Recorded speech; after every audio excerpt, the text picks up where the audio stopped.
수많은 생물의 터전이 되어주는 생명의 강. 한반도에는 수많은 강들이 있다. 태백의 검룡소에서 발원한 작은 물줄기는 도시와 또 다른 하천을 만나 한국 제일의 강 한강을 이룬다.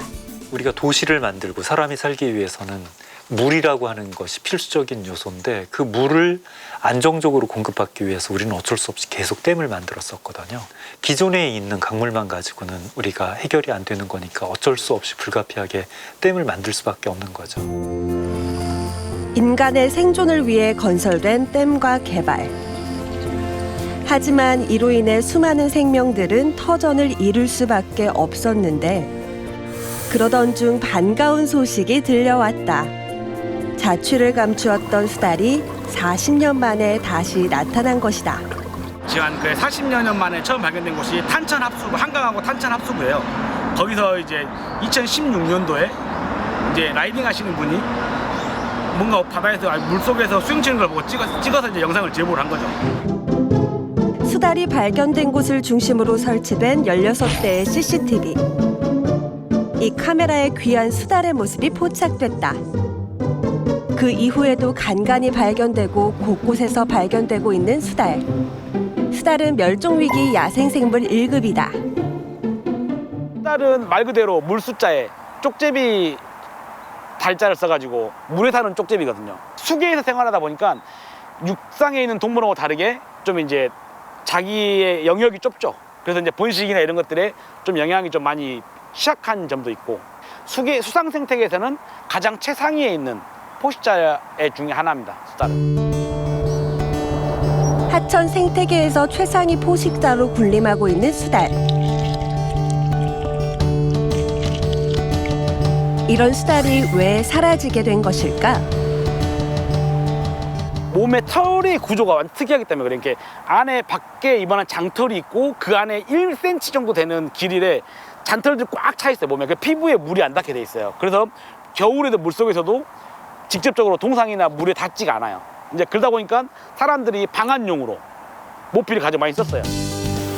보온과 방수에 탁월한 수달의 털은 자연에선 든든한 방패막이었지만 이로 인해 인간의 목표물이 되어왔다. 그렇게 환경 변화에 따라 사라진 수달. 그랬던 수달이 최근 한강 곳곳에 흔적을 남기고 있는데 일반적으로 바위 위에 흔적을 남긴다. 이렇게 뭔가 볼록 오목하게 올라와 있는 공간에 싸다 보니까 습성이 있다 보니까 이렇게 지금 풀 덩어리 있는데 위에 이렇게 배설을 해요. 물고기를 많이 먹고 하다 보니까 약간 비릿하면서 냄새를 맡으면 좀 얘네들만의 정말 특유한 시큼한 냄새가 있어요. 대규모 하천 공사들이 끝나고 시간이 지나서야 강의 자연성이 회복되면서 수달들이 돌아오는 것이다. 늦은 밤, 한강의 한 공원에 모인 사람들. 물고기들이 넓은 데서 이런 색강으로 올라온 시기가 지금 밑에가 물길이 많잖아요, 물이요. 그러니까 그쪽에 만나는 재미 물고기들이 많이 있어요. 수달의 서식 환경을 직접 모니터링하고 수달의 먹이들을 살펴보기 위한 시민 과학자들의 활동이다. 참게. 살았어요? 네, 살았습니다. 어머나 세상에 제법 크다.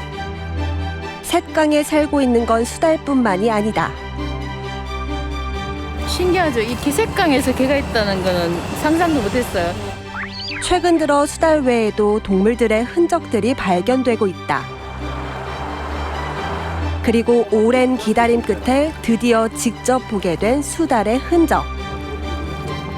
진짜 얼마 안 돼. 생선 가게에서 청소 안 했을 때 나는 냄새? 사라졌던 수달이 한강으로 다시 돌아올 수 있었던 건 강의 자연성 회복으로 물리적인 환경이 좋아지고 수달의 주먹이인 물고기가 풍부해지며 살 수 있는 뭇과 여울이 조성됐기 때문이다.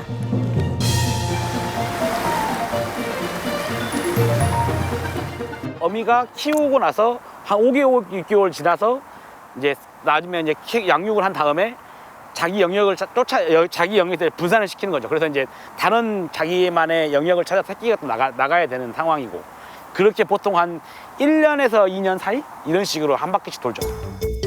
어미로부터 독립한 개체들은 새로운 영역을 개척해야 하지만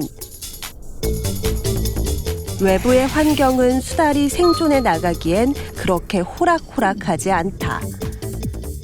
지금 살고 있는 수달에게 가장 큰 영향 주고 있는 게 환경에 지금 이렇게 쓰레기가 많아지거나 그러면서 보면 얘네들이 그 주변에 스티로폼을 같이 먹고 배설이 같이 나오는 경우도 있어요. 실제로 조사 도중 수달의 배설물에서는 플라스틱 쓰레기가 섞여 있었으며 카메라에서는 부상당한 개체수도 많이 볼 수 있었다. 지금의 우리의 강과 하천에는 잉어 굉장히 많고요. 또 생태교란 생물인 베스, 블루길 굉장히 많지요. 최상위 포식자가 없으면 생태 균형은 무너지게 되어 있거든요. 그래서 적절한 생태계 조절을 위해서도 최상위 포식자는 반드시 필요하다. 수달이 우리 지금 하천과 강과 하천을 위협하고 있는 굉장히 다양한 생태교란 생물뿐만 아니라 잉어의 개체수 조절을 위해서도 수달이 역할을 해주기를 바라고 한번 지속적으로 지켜봐야 할 것 같습니다. 자연을 기반으로 살아가는 건 동물이나 인간이나 다르지 않다. 그렇다면 우리가 할 수 있는 일들은 어떤 것들이 있을까? 이런 것들이 나중에 유전적으로 어떤 영향을 끼칠지는 누구도 모르죠. 그래서 우리가 미세 플라스틱이나 플라스틱 쓰레기가 위험한 거고 그것들을 최대한 줄이려고 노력하고 최대한 버리지 않으려고 노력해요. 한강의 한 공원에서 쓰레기를 주우러 모인 사람들. 우리가 할 수 있는 것들은 정해져 있지는 않지만 작은 것들을 실천함으로써 강과 하천은 깨끗해지는 것이다. 곳에 수달이 살 수 있는 그런 얕은 물 그런 곳이 없고 그다음에 또 쓰레기나 이런 것들이 워낙 오염돼 있고 이런 상태이기 때문에 하천을 좀 더 관리하고 수달도 함께 살 수 있는 공간으로 하천을 바꿔나가야 될 거라고 봅니다. 40년 만에 우리 곁으로 다시 돌아온 수달. 수달이 우리에게 관심과 활동이 필요하다는 것을 말하는 것은 아닐까요?